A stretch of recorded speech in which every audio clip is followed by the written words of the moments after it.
14장 맹자 순경열전. 사욕은 혼란의 시작이다. 태사공은 말한다. 나는 맹자라는 책을 읽다가 양나라의 해왕이 맹자에게 어떻게 하면 우리나라를 이롭게 할 수 있습니까? 라고 묻는 구절에 이르러 일찍이 책 읽기를 멈추고 이익이란 진실로 혼란의 시작이로구나 라고 탄식하지 않은 적이 없었다. 공자가 이익에 대해서 거의 말하지 않은 것은 언제나 그 혼란의 근본 원인을 막기 위함이었다. 그래서 공자는 이익에 따라 행동하면 원한을 사는 일이 많다라고 했던 것이다. 천자부터 일반 백성에 이르기까지 이익을 좋아하는 데서 생긴 폐해가 어찌 다르겠는가? 시대의 흐름에 들어맞지 않는 주장은 쓰이지 못한다. 맹가는 추나라 사람이다. 그는 자사의 제자에게 상문을 배웠다. 맹가는 학문의 이치를 깨우친 뒤 제나라 선왕을 섬기려고 했지만 선왕이 자신의 주장을 실행하지 않으므로 양나라로 갔다. 양나라 해왕도 맹가의 주장을 입으로만 찬성하고 실제로는 받아들이지 않았는데 그의 주장이 현실과 너무 동떨어져서 실제 상황과 들어맞지 않는다고 생각했기 때문이다. 이 무렵 진나라는 상군을 등용하여 나라를 부유하게 하고 병력을 강화했으며 초나라와 위나라는 오기를 등용하여 싸움에서 이겨 적국을 약화시켰다. 제나라 위왕과 선왕이 손빈을 말합니다. 손자와 전기 같은 인물을 기용해서 세력을 넓혔으므로 제후들은 동쪽으로 제나라에 조공을 바쳤다. 천하는 바야흐로 합종과 연영에 힘을 기울이고 남을 침략하고 정벌하는 것만을 현명하다고 여기는 때였다. 그런데 맹가는 요임금과 순임금과 하은주 3대 성왕들의 특치만을 부르짖음으로 가는 곳마다 받아들이지 않았다.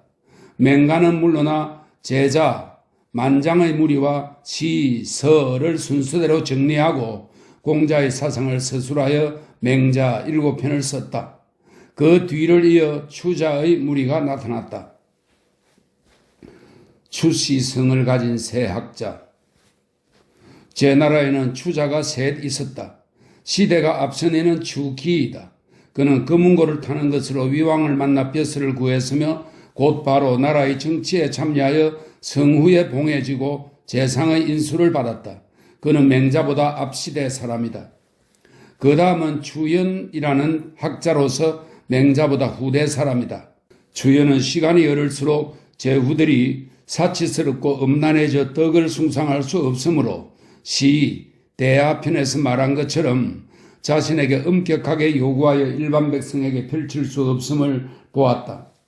그래서 음양의 소멸과 성장, 변화하는 이치와 기이한 변화를 깊이 관찰하여 종시와 대성편 등 10만 여자를 지었다. 그의 학설은 넓고 커서 유가의 이치에 맞지 않으니 먼저 반드시 주변의 작은 사물을 살핀 뒤에 이것을 추론하고 확대시켜 모아난 곳까지 이르렀다. 시대를 살필 때도 먼저 현재부터 시작하여 태고의 황제까지 거슬러 올라가 학자들이 공통적으로 서술한 바를 펼치고 대체로 세상의 흥함과 쇠함을 논하고 그 기륭의 조짐과 제도를 기재하고 나서 미루어 멀리 이르게 하였는데 이로부터 하늘과 땅이 만들어지기 전의 멀고 혼돈스러워 그 근원을 알 수 없는 시대까지 이른다. 지리적인 면을 살필 때에는 먼저 중원의 이름난 산과 큰 강, 깊은 계곡의 새와 짐승, 물과 뭇에서 번식하는 것들, 각종 물건 중에서 진귀한 것을 열거하고 이로부터 유추하여 사람들이 볼 수 없는 나라 밖의 사물까지 논했다. 또한 하늘과 땅이 갈라져서 세상이 만들어진 이래 오덕, 즉 목, 화, 토, 금, 수가 차례대로 움직여 각 시대에 알맞은 국가의 정치가 각각 이루어지며 길하고 흉한 조짐이 이에 부합되고 상응하는 것을 설명하였다. 그는 말했다. 유자들이 말하는 중국이란 천하의 81분의 1을 차지할 뿐이다. 그들은 중원을 적현신주라고 이름하였다.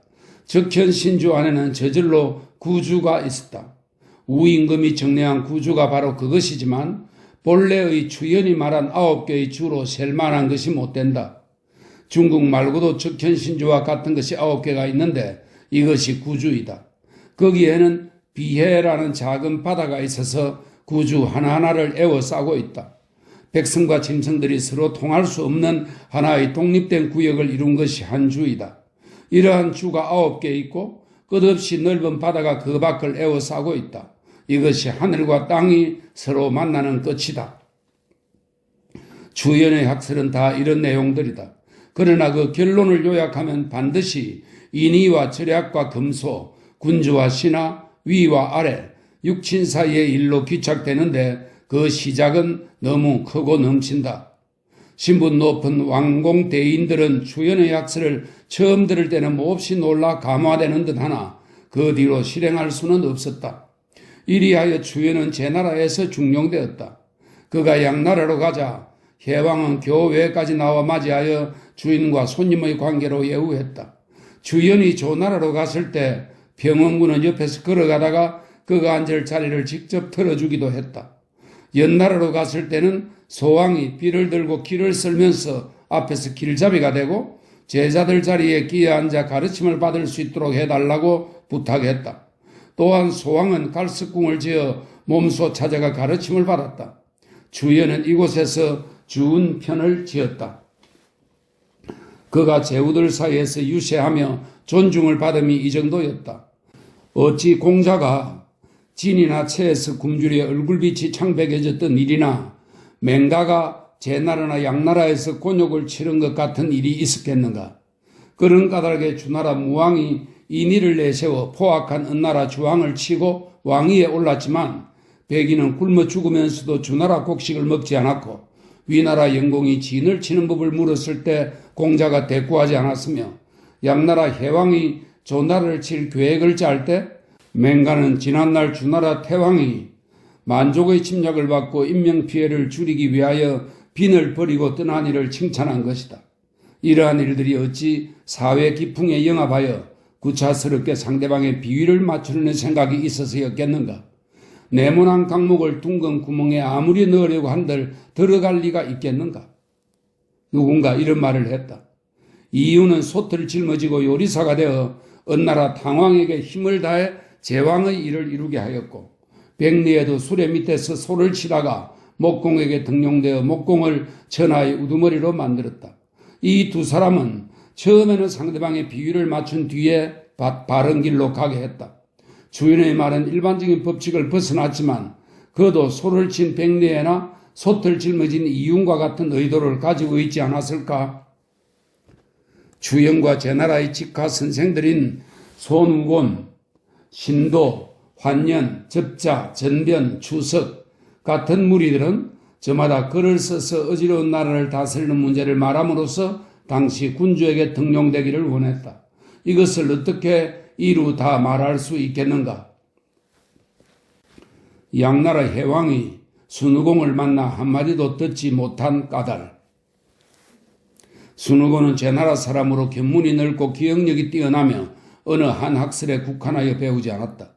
그는 군주에게 충고하고 설득하는 면에서는 안영의 사람됨을 흠모하면서도 군주의 뜻을 따르고 그 얼굴빛을 살피기에 급급했다.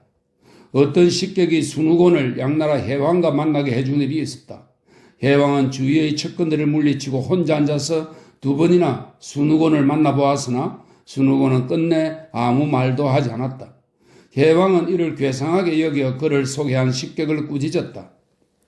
그대는 순우 선생이 관중이나 안녕도 따를 수 없는 인물이라고 칭찬했소. 그런데 과인은 그를 만나 말 한마디 얻어듣지 못했소. 과인이 그와 말할 만한 가치가 없다는 말이요? 무슨 까닭이요? 식객이 순우곤에게 이 말을 하자 순우곤은 이렇게 대답했다. 그렇소. 내가 전에 왕을 만났을 때 왕은 말을 쫓아가는데 정신이 팔려 있었고 그 다음에 만났을 때는 왕이 음악에 정신이 쏠려 있었어. 그래서 나는 말없이 있었어. 식객이 이 말을 왕에게 보고하니 왕은 크게 놀라면서 말했다. 아, 순우 선생은 정령 성인이요. 전에 순우 선생이 나를 찾아왔을 때 어떤 사람이 좋은 말을 바쳤는데 내가 그것을 타보기 전에 마침 선생께서 오셨어. 선생이 2번째 왔을 때는 어떤 사람이 노래를 잘하는 사람을 바쳤는데 사람을 물리치기는 했지만 그쪽으로 정신이 쏠려 있었어. 그것은 사실이요. 그 뒤 순후곤이 해왕을 만나 한번 입을 열자 사흘 밤낮을 이어서 말했는데도 해왕은 피곤한 줄을 몰랐다. 해왕은 그에게 공경이나 제상 자리를 주어 예우하려고 했지만 순후곤은 사양하고 물러갔다. 그래서 해왕은 편안한 의자가 있는 사두마차와 비단 5필, 벽옥, 황금, 빼기를 주었다. 그는 평생 동안 벼슬 하지 않았다. 신도는 조나라 사람이며 전병과 접자는 제나라 사람이고 환녀는 초나라 사람이다. 이들 모두가 황제와 노자의 도덕에 관한 학술을 배워 나름대로의 견해에 따라 체계화했다. 이렇게 해서 신도는 글 12편을 썼고 환녀는 상편과 하편을 지었으며 전병과 접자도 논한 바가 있다. 추석은 제나라 추자 일파로서 그도 주연의 학설을 많이 받아들여 글을 썼다. 따라서 제나라 왕은 그들의 학설에 흡족하여 순후곤 이하 모든 학자에게 열대부라는 자귀를 주고 번화한 길가에 높은 문이 달린 커다란 집을 지어 살게 하면서 존경하고 총애했다. 제나라 왕은 천하의 제후들과 빈객들에게 제나라에서 천하의 현명한 선비들을 불러왔다고 말했다. 순경과 그의 제자 이사. 순경은 조나라 사람인데 50살이 되었어야 비로소 제나라의 건너와 학문을 닦았다.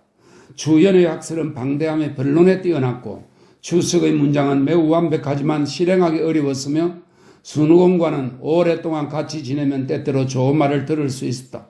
그래서 제나라 사람들은 이 세 사람을 칭송해서 하늘을 말하는 추연, 용을 아로새기는 추석, 곡과를 지지는 순후곤이라고 노래했다.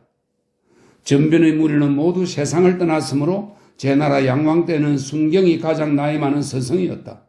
제나라에서는 10대부 자리가 모자라면 그때마다 채워 넣었는데 순경은 3차례나 죄주가 되었다. 제나라 사람 중에서 어떤 이가 순경을 참수하자 그는 초나라로 떠났다. 초나라의 춘신군은 그를 난릉의 혈령으로 임명했다. 춘신군이 죽자 순경도 관직에서 쫓겨났지만 이 일로 집안 대대로 난릉에서 살았다. 이사는 일찍이 순경의 제자였는데 훗날 진나라 재상이 되었다.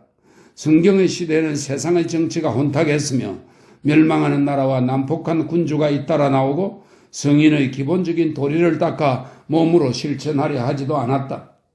그는 무속에 빠져 길흉 화복의 징조를 믿고 못난 유학자들이 하찮은 일에 얽매이며 장주 같은 이들이 우스갯소리 주장으로 풍속을 어지럽히는 것을 미워했다. 그래서 순경은 유가, 묵가, 도가의 학설이 펼쳐진 결과 이룬 것과 실패한 것을 살펴 차례로 정리해서 수만 자의 책을 남기고 죽었다. 이런 인연으로 그는 난릉에 묻혔다. 조나라에서는 공손용이라는 자가 나타나 견백동의의 변을 주장하였으며 또 법가인 극자의 견해가 있었다. 위나라에는 이괴가 있었는데 땅의 힘을 다 이용하도록 가르쳤다. 초나라는 시자와 장로의 책이 있었고 아예는 우자라는 이의 책도 있었다. 맹자에서 우자에 이르기까지 세상에는 그런 사람들의 책이 많이 있어 그들의 정기에 대해서는 논하지 않았다.